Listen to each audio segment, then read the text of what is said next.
Mi nombre es Bradley Hutchinson, y hace 3 meses era un guardia de seguridad de 34 años que ganaba $18 la hora en un edificio de oficinas en el centro de Los Ángeles. Mi exesposa, Natalie, me había quitado todo. La casa en Malibú que su padre nos compró, la custodia de nuestros hijos gemelos, Mason y Tyler, y hasta mi dignidad. La noche que cambió todo empezó como cualquier otro turno, hasta que un hombre anciano colapsó justo frente a mi escritorio, me agarró del uniforme con una fuerza sorprendente y susurró unas palabras que voltearon mi mundo por completo. Antes de continuar, suscríbete al canal y dale like al vídeo. Ahora sí, continuemos. Déjame pintarte con precisión el cuadro de esa noche de octubre. La Meridian Tower se alza con 40 pisos de altura sobre South Ope Street, toda de vidrio y acero apuntando al cielo de Los Ángeles. Yo estaba sentado detrás de un escritorio de seguridad curvado, en el vestíbulo, observando 16 monitores que mostraban pasillos vacíos y garajes desiertos. Las luces fluorescentes zumbaban con esa frecuencia particular que te da dolor de cabeza después de 8 horas. Mi camisa de uniforme de poliéster me apretaba en los hombros y me quedaba suelta en la cintura. La placa con el nombre B. Hutchinson Security estaba rayada por donde Mason había jugado con ella durante una de nuestras cenas en McDonald's. Esas cenas eran lo único que me quedaba con mis hijos. Cada martes y jueves, 4 horas cada día, Natalie hacía que su chofer los dejara en el McDonald's de Wilshire, siempre 15 minutos tarde, siempre con esa sonrisa burlona que dejaba claro que sabía exactamente lo que hacía. Mason y Tyler corrían hacia mí, con sus uniformes escolares todavía impecables, las mochilas rebotando a su espalda. «¡Papá!», gritaban. Y durante esas 4 horas podía fingir que todo seguía siendo normal. Pero no lo era. 6 meses antes había vivido en una casa de 7 habitaciones con vista al Pacífico, conduciendo un Mercedes que el padre de Natalie había rentado para nosotros, y trabajando como gerente de cuentas en una firma en Century City. No era rico según los estándares de Los Ángeles, pero sí cómodo, respetable. Entonces llegó el día en que encontré a Natalie con su entrenador personal, justo en nuestro gimnasio en casa, el que su padre le había instalado como regalo de cumpleaños. El divorcio fue brutal. Donald Prescott, el padre de Natalie, era dueño de la mitad de los bienes raíces comerciales del condado de Orange. Tenía abogados que, a su vez, tenían otros abogados. Me pintaron como inestable, controlador y emocionalmente abusivo. Cada mensaje en el que le preguntaba a Natalie dónde estaba se convirtió en evidencia de mi supuesto comportamiento posesivo. Cada discusión sobre sus gastos fue presentada como abuso financiero. El juez, que casualmente era compañero de golf de Donald, creyó cada palabra. «Morirás solo y arruinado, igual que tu patético padre», me dijo Natalie después de la audiencia final, lo bastante alto como para que todos en el pasillo del juzgado la oyeran. «Los niños se olvidarán de que existes. Dale 6 meses y ni siquiera recordarán tu nombre». Mi padre había muerto hacía 12 años, en un accidente de auto en la autopista 405, cuando volvía de su taller mecánico en Inglewood. Mi madre había fallecido incluso antes, cuando yo tenía 12 años. El cáncer se la llevó antes de que pudiera verme graduarme de la secundaria. Eran buenas personas, honestas. Pero Natalie tenía razón en una cosa, murieron sin nada a su nombre, salvo deudas y fotografías viejas. Así estaba yo esa noche de octubre, 15 de octubre, para ser exactos. 2:47 de la madrugada, según el reloj digital de mi escritorio. Estaba calculando cuántos turnos extra necesitaría para cubrir la renta de noviembre cuando las puertas del vestíbulo se abrieron de golpe.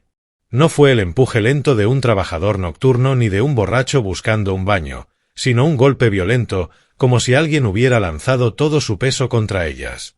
Un hombre anciano tropezó hacia adentro. Incluso desde 9 metros de distancia pude ver que algo andaba muy mal. Su traje era caro.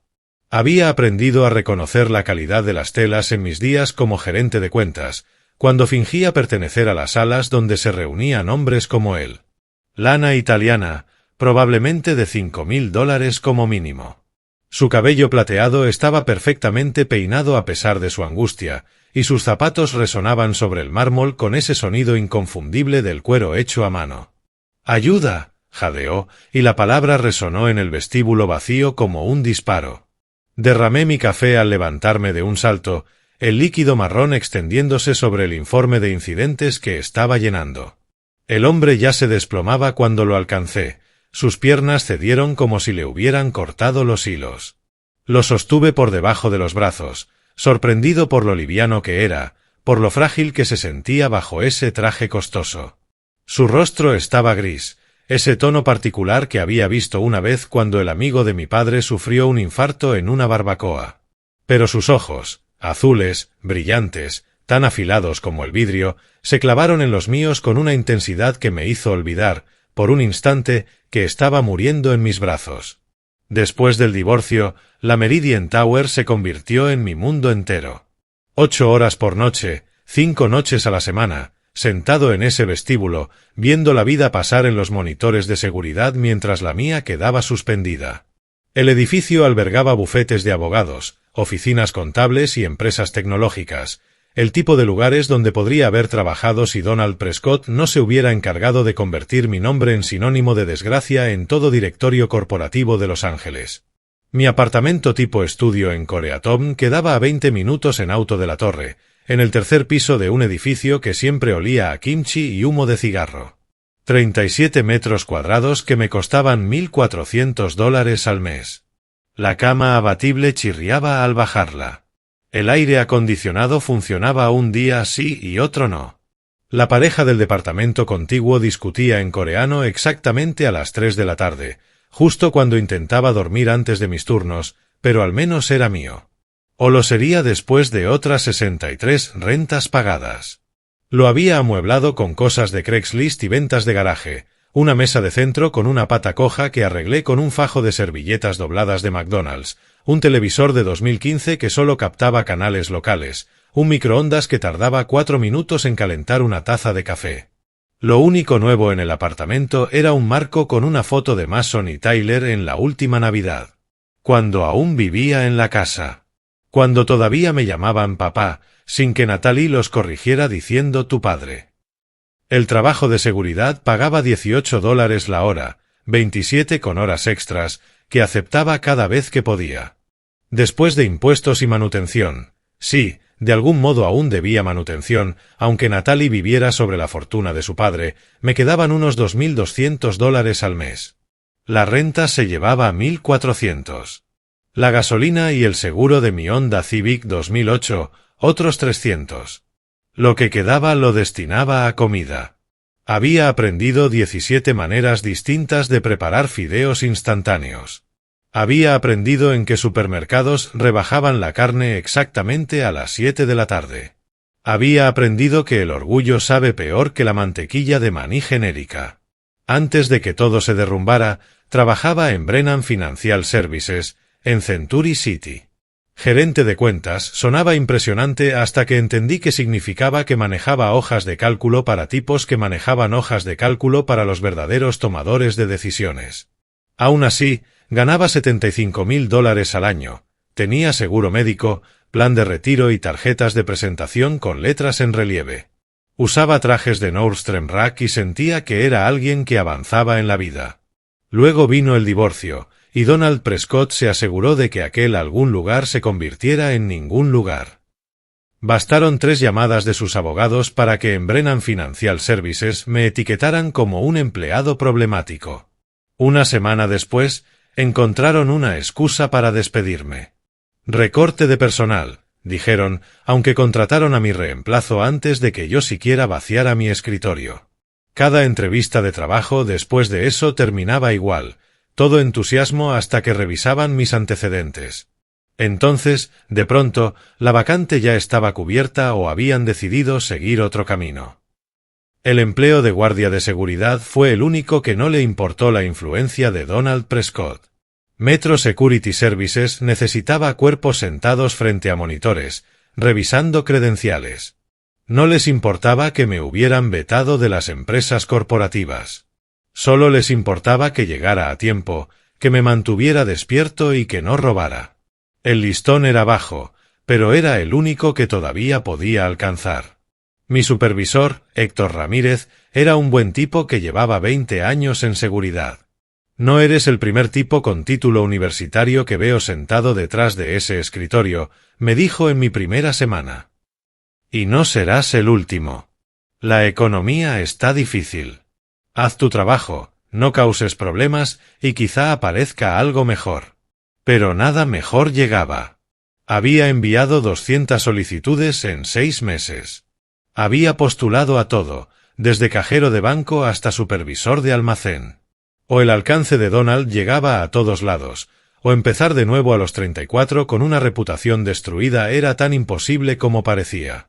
Lo peor era ver a mis hijos solo 8 horas a la semana. Martes por la tarde de 4 a 8. Jueves por la tarde, las mismas horas.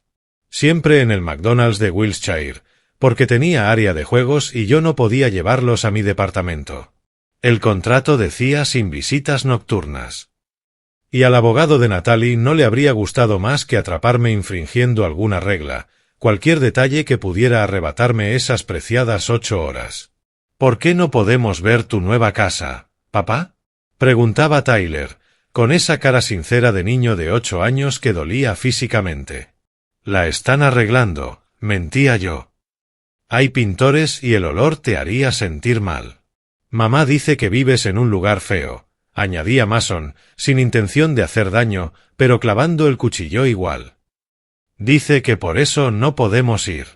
Y no estaba del todo equivocada.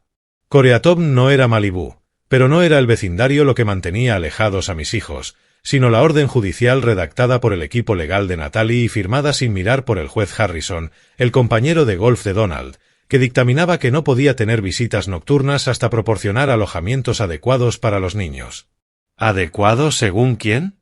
¿Una casa como la que me habían quitado? ¿Una vida que no podía pagar con $18 la hora? Esa era mi vida hace 3 meses. Un fantasma que rondaba un escritorio de seguridad. Un padre reducido a 8 horas semanales. Un hombre cuya exesposa parecía tener razón, pago mínimo tras pago mínimo. Estaba solo, salvo por esas cenas en McDonald's. Estaba arruinado, salvo por los $17 que me quedaban en la billetera hasta el día de pago.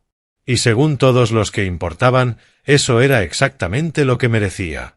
15 de octubre. 2:47 de la madrugada. Llevaba 20 minutos mirando el mismo párrafo de una novela barata, leyendo las palabras sin procesarlas. El café de mi termo se había enfriado hacía 3 horas. Afuera, Los Ángeles dormía de esa forma extraña en que nunca está del todo en silencio, pero parece contener el aliento entre la multitud nocturna y los madrugadores del tráfico. Las puertas del vestíbulo estallaron con tanta fuerza que rebotaron contra los topes de goma y se abrieron de nuevo. Un hombre anciano tropezó hacia adentro, su cuerpo moviéndose como si luchara contra sí mismo, una mano presionando su pecho y la otra buscando algo sólido a lo que aferrarse. «¡Ayuda!», jadeó, y la palabra resonó sobre el mármol como un grito. «¡Por favor!».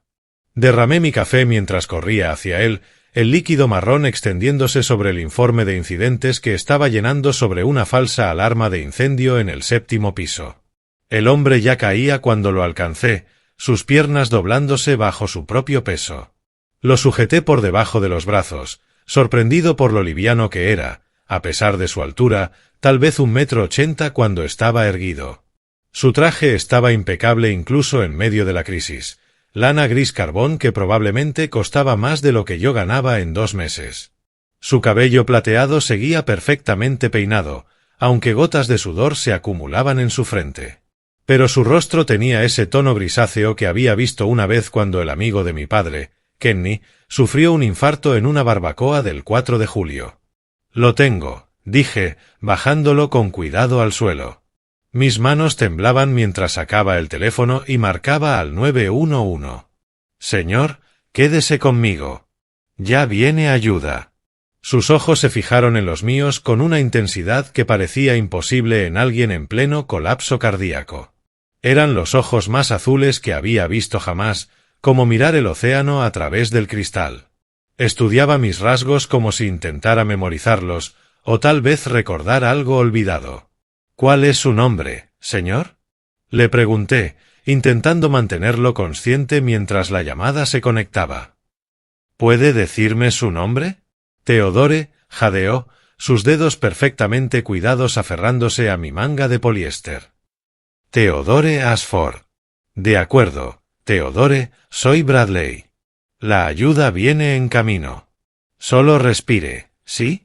La operadora respondió, y le recité la dirección, los síntomas, todo lo que podía observar. La respiración de Theodore era superficial pero constante.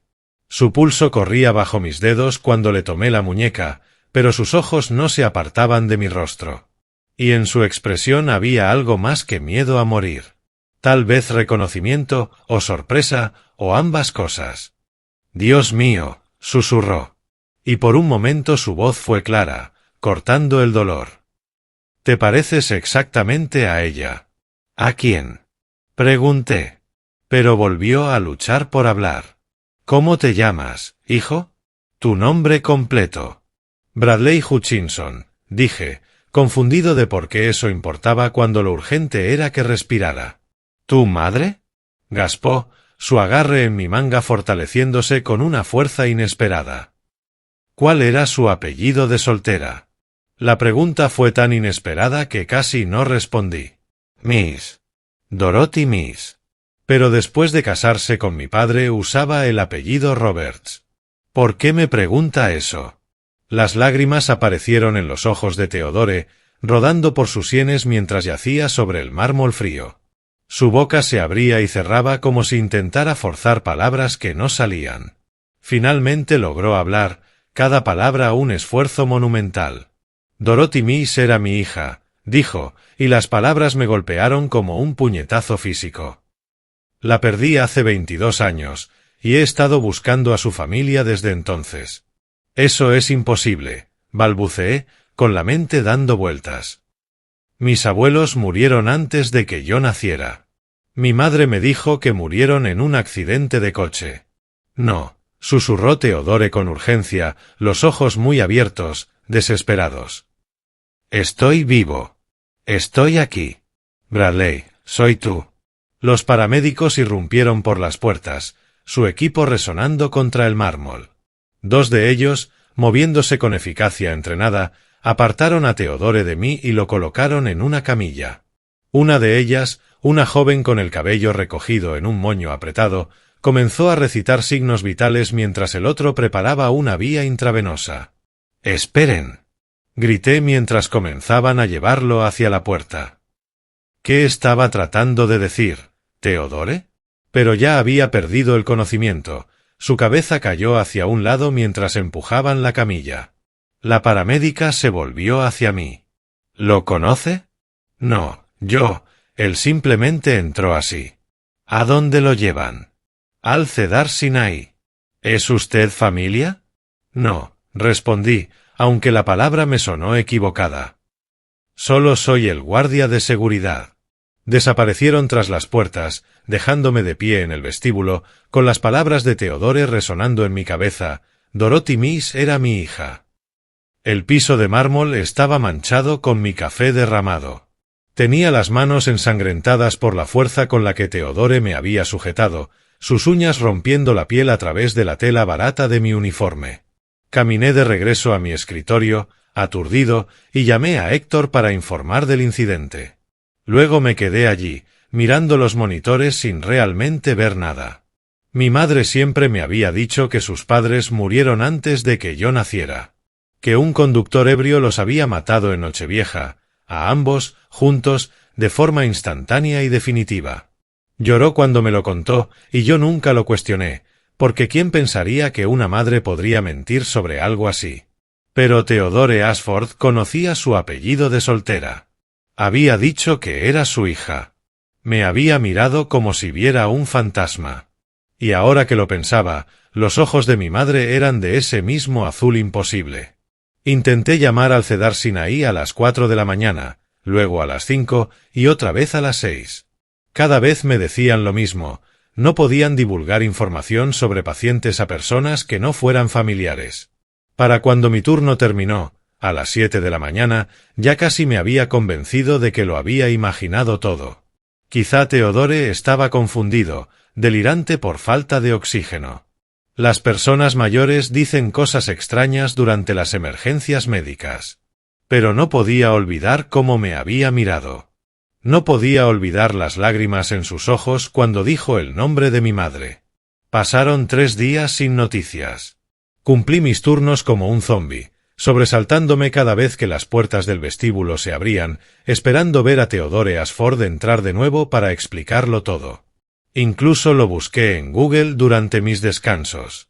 Theodore Ashford, fundador y director ejecutivo de Ashford Industries, una de las compañías farmacéuticas más grandes de la costa oeste. Patrimonio neto estimado, $2.800 millones. Viudo. Sin hijos registrados en ninguno de los artículos. Sin hijos, pero había llamado a mi madre su hija. Al tercer día, un jueves, estaba en mi apartamento al mediodía intentando dormir antes del turno cuando sonó mi teléfono. El número era desconocido, con código de área 310, Beverly Hills o el oeste de Los Ángeles. Casi no contesté, pensando que sería otro cobrador reclamando por las tarjetas de crédito que había reventado durante el divorcio. Pero algo me hizo responder. ¿El señor Bradley Hutchinson? La voz era profesional, precisa, de esas que pertenecen a alguien que cobra por hora. Sí, él habla. Mi nombre es Lawrence Whitmore, socio principal de Whitmore, Ashford y Associates. Represento al señor Theodore Ashford. Él me ha pedido contactarlo con urgencia. ¿Podría venir a mi oficina esta tarde? El corazón me empezó a latir con fuerza. ¿Está bien? ¿Está bien el señor Ashford? Está estable, señor Hutchinson, pero el tiempo es crucial. Por favor, ¿podría estar en mi oficina a las 2 en punto? 2575 Wilshire Boulevard, oficina 1200. Tengo que trabajar a las 4, dije automáticamente y enseguida me di cuenta de lo absurdo que sonaba. Un abogado de un multimillonario me estaba llamando, y yo preocupado por mi trabajo de $18 la hora. Señor Hutchinson, dijo Lawrence, con voz suave pero firme, le aseguro que esta reunión es más importante que cualquier turno. El señor Ashford ha pedido que se le compense por los salarios perdidos. Se lo ruego, es muy insistente. Llamé a Héctor y le dije que tenía una emergencia familiar.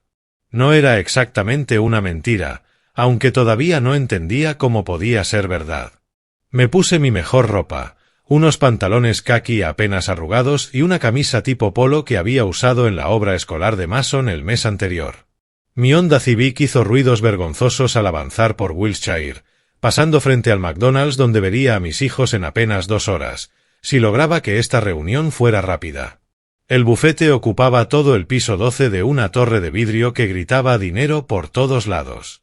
El ascensor era más lujoso que mi apartamento.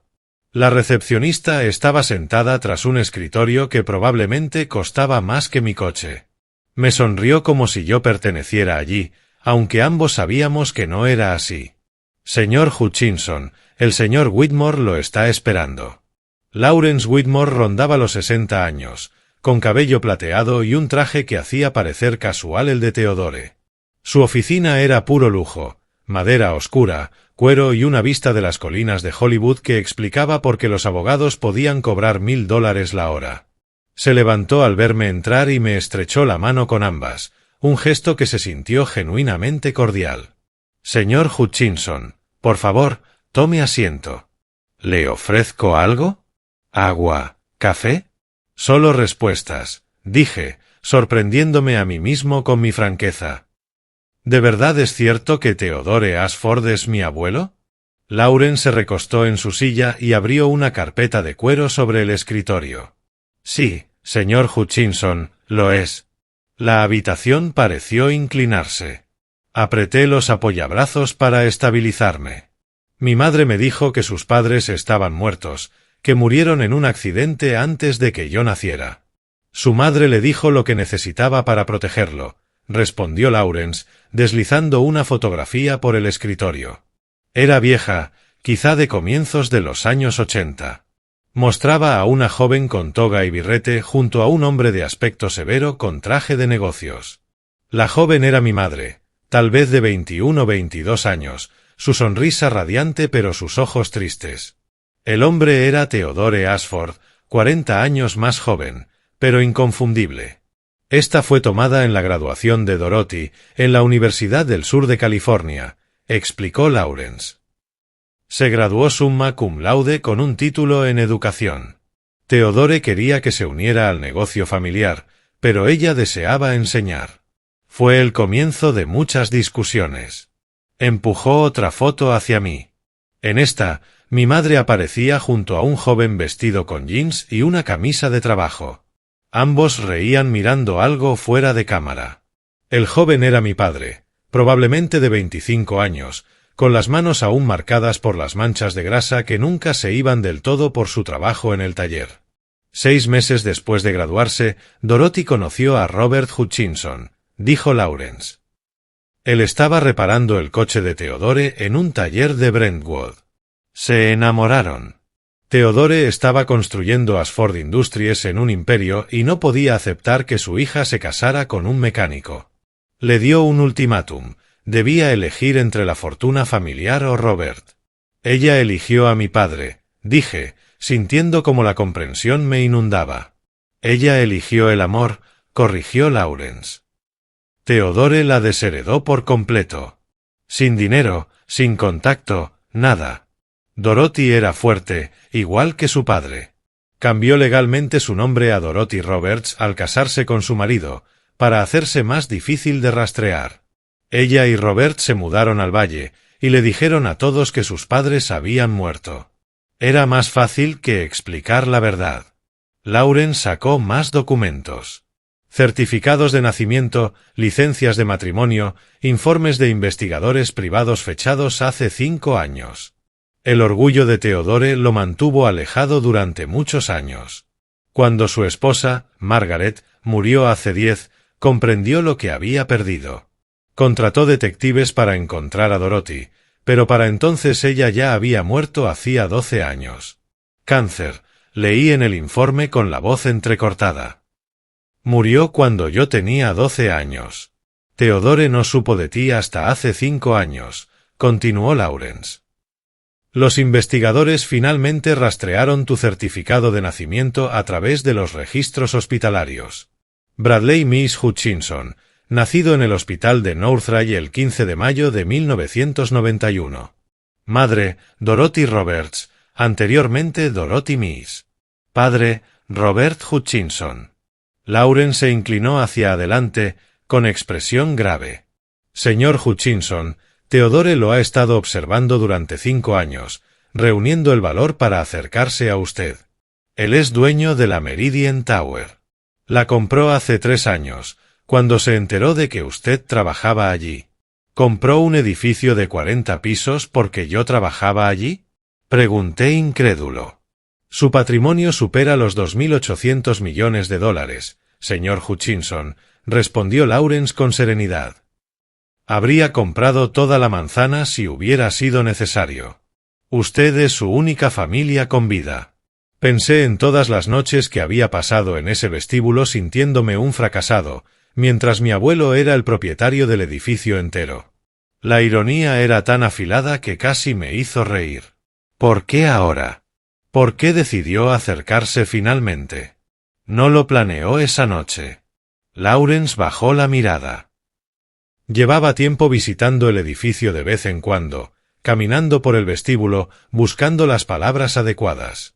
Pero cuando le dio el infarto, lo único en lo que pudo pensar fue en que podría morir sin decirte la verdad. Su corazón está fallando, señor Hutchinson, añadió Lawrence con tono serio. Los médicos le dan, como máximo, 6 meses de vida. Quiere arreglar las cosas mientras aún puede. Lawrence me llevó al Cedar Sinaí en su Mercedes, un auto tan silencioso que podía oír mis propios latidos. La unidad cardíaca estaba en el 7º piso, con paredes blancas inmaculadas y el sonido constante de las máquinas manteniendo a la gente con vida. La habitación privada número 712 tenía una vista impresionante de la ciudad y probablemente costaba más por noche de lo que yo ganaba en un mes. Theodore estaba recostado en la cama, luciendo más frágil que aquella noche en el vestíbulo, pero sus ojos seguían alertas, vivos, llenos de algo que parecía esperanza. Cuando entré, esos ojos azules se llenaron de lágrimas al instante. «Tiene sus ojos», susurró. «Los de Dorothy. La misma forma, la misma manera en que se entrecierran cuando piensas». Me senté en la silla junto a su cama, sin saber qué decirle a ese extraño que afirmaba ser mi abuelo, ese multimillonario que había comprado un edificio solo para estar cerca de mí. El silencio se extendió entre nosotros hasta que Theodore tomó un álbum de cuero de su mesa de noche, con las manos temblorosas. «Traje esto de casa», dijo, abriéndolo para mostrar decenas de fotografías. «Tu madre a los 5, aprendiendo a andar en bicicleta en nuestro jardín de Bel Air. A los 16, ganando la Feria Estatal de Ciencias con un proyecto sobre energía renovable. A los 18, dando el discurso de valedictoria en su graduación de secundaria. Cada foto mostraba a una niña, luego a una joven, que se parecía tanto a la madre que recordaba que me quitó el aliento. Pero no eran las fotos casuales de mi infancia. Eran retratos profesionales, imágenes de vacaciones en lugares que solo había visto en revistas, instantáneas de una vida de privilegio que nunca supe que mi madre había tenido. ¿Ella renunció a todo esto por mi padre?, pregunté, pasando el dedo sobre una foto suya frente a la Torre Eiffel. «Renunció por amor», respondió Theodore, con la voz ahora más firme. Y yo fui demasiado orgulloso, demasiado terco para ver que Robert la hacía más feliz de lo que todo mi dinero jamás podría. Cuando lo entendí, ya era demasiado tarde. Ella se había ido, y yo ni siquiera sabía dónde encontrar su tumba. «Cementerio de Woodland Hills», dije en voz baja. Sección 4, fila E. Voy cada año en su cumpleaños. Theodore lo anotó con manos temblorosas, como si fuera la información más importante que había recibido en su vida. Luego me miró directamente, sus ojos azules ahora tan familiares que los reconocía en el espejo. «Bradley, necesito decirte algo, y necesito que me creas. Soy dueño de Ashford Industries. Vale $2.800 millones. Tengo casas en Bel Air, Aspen y Martha's Vineyard. Tengo un jet privado, un yate y una colección de arte que vale más que la de muchos museos. Y todo eso, cada centavo, no significa nada comparado con la familia que perdí». Tomó otro documento de la mesa junto a su cama, el membrete de su abogado visible en la parte superior. «Este es mi testamento, actualizado hace 3 días. Todo pasa a ti.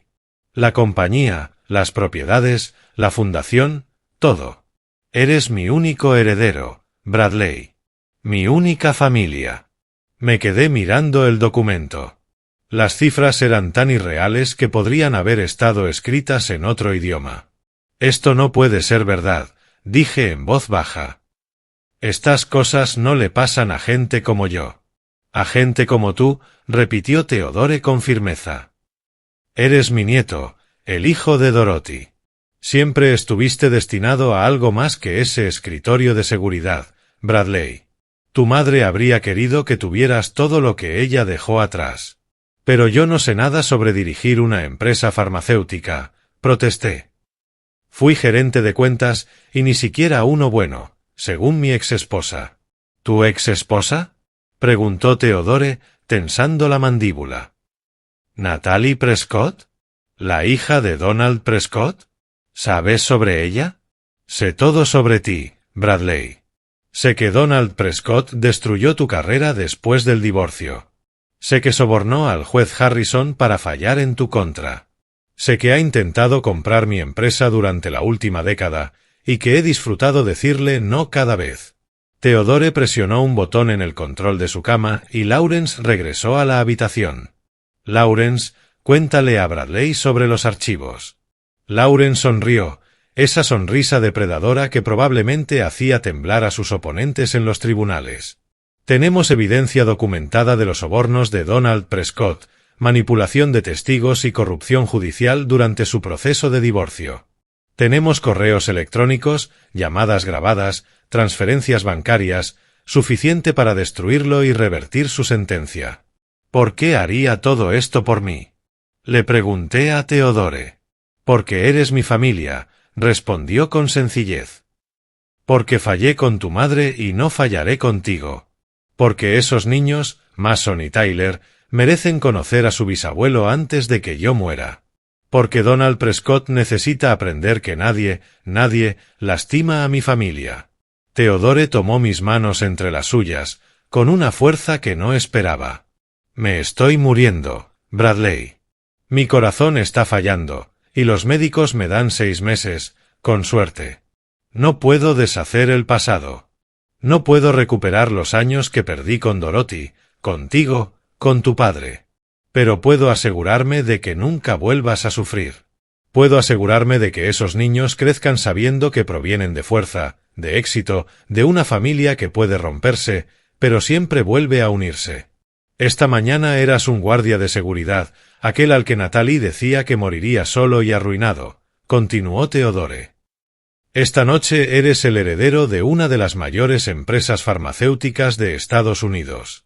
Mañana comenzaremos el proceso para recuperar la custodia total de tus hijos. Y la próxima semana, Donald Prescott aprenderá lo que sucede cuando se mete con un Ashford. Miré a aquel hombre moribundo, a ese abuelo cuya existencia acababa de descubrir, y vi en sus ojos la misma determinación que había visto toda mi vida en los de mi madre. ¿Cómo te llamaba mamá cuando era pequeña? Pregunté. La compostura de Theodore finalmente se quebró por completo. Papá Theo, susurró, con la voz entrecortada. Me llamaba Papá Theo. Papá Theo, repetí, probando las palabras, sintiendo su peso. Quiero que conozcas a Mason y a Tyler. Ellos también tienen los ojos de mamá. No hay nada que desee más, respondió, apretándome la mano con fuerza. Tenemos 6 meses, Bradley. Hagamos que valgan la pena. 3 semanas después, me encontraba en una oficina legal de Beverly Hills que olía a cuero y dinero antiguo. Natalie estaba sentada frente a mí, sus uñas perfectamente cuidadas golpeando el vidrio de la mesa de conferencias. A su lado, su padre, Donald, ya estaba rojo de ira antes de que la reunión siquiera comenzara. Su abogado, el mismo que me había destruido en la corte 6 meses atrás, tenía ahora la expresión de alguien que desearía estar en cualquier otro lugar. Lawrence Whitmore leía los documentos con la calma de quien sostiene una mano ganadora. Custodia compartida total de Mason y Tyler Hutchinson. Restablecimiento inmediato de todos los derechos parentales. Eliminación de la pensión conyugal debido a un cambio drástico en las circunstancias financieras. Y acceso inmediato a las propiedades familiares para visitas. Esto es una locura, exclamó Natalie, su voz aguda como una sirena. Él es un guardia de seguridad. Vive en un estudio en Koreatown. En realidad, dije, manteniendo la voz firme, desde ayer soy el director ejecutivo de Ashford Industries. La Junta votó por unanimidad tras la recomendación de Theodore. Y ya me mudé a la propiedad de Bel Air, 12 habitaciones, cancha de tenis, piscina. Los niños tendrán espacio de sobra. El rostro de Donald Prescott pasó del rojo al púrpura. ¿Ashford Industries? ¿Quieres decir que Theodore Ashford es tu abuelo? ¿El mismo Theodore Ashford al que llevas 10 años acosando con ofertas de compra? Pregunté. Sí, ese es mi abuelo. Te manda saludos, por cierto. También me pidió que te mencionara que el FBI se pondrá en contacto contigo pronto por los sobornos al juez Harrison. Al parecer, la corrupción judicial es algo que los fiscales federales se toman muy en serio. El rostro perfectamente compuesto de Natalie se desmoronó. Bradley, espera, podemos arreglar esto. Los niños necesitan estabilidad. Necesitan a su madre. Necesitan a ambos padres. La corregí. Por eso no estoy buscando la custodia total, solo una compartida, 50 y 50. Ellos merecen tener a su padre en sus vidas, a pesar de todo lo que intentaste hacer. Esa misma tarde recogí a Mason y a Tyler en casa de Natalie, Al volante de un nuevo Tesla Model S, Theodore había insistido. El viejo Honda ya había cumplido su propósito. Era momento de avanzar. Los niños corrieron hacia el auto, sus rostros iluminados por la emoción. «Papá, ¿este coche es tuyo?», preguntó Tyler, pasando la mano por el capó brillante. «Lo es, campeón. ¿Quieres ver algo aún mejor?». Los conduje hasta la propiedad de Theodore en Bel Air, la casa que había construido 40 años atrás, cuando mi madre era apenas un bebé. Al atravesar las rejas, ambos pegaron sus caras a las ventanas. «¿Estamos visitando a alguien importante?», preguntó Mason. «Estamos visitando a la familia», respondí. Theodore esperaba en la sala, sentado en su silla de ruedas, vestido con su mejor traje.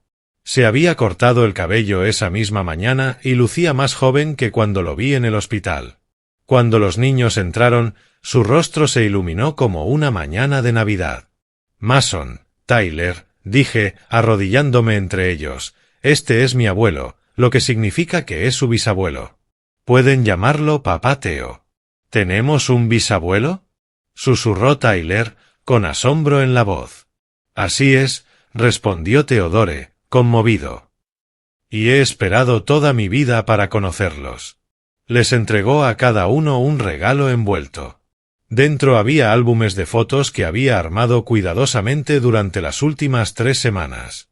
Imágenes de Dorothy cuando era niña, cuando se convirtió en maestra, fotos que nunca había visto, historias que jamás había escuchado. «Esta es su abuela Dorothy», explicó Theodore, señalando una foto donde mi madre sostenía a un bebé.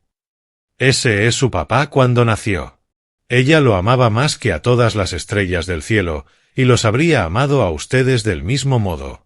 Durante los meses siguientes, Theodore se convirtió en el abuelo que mis hijos nunca habían tenido.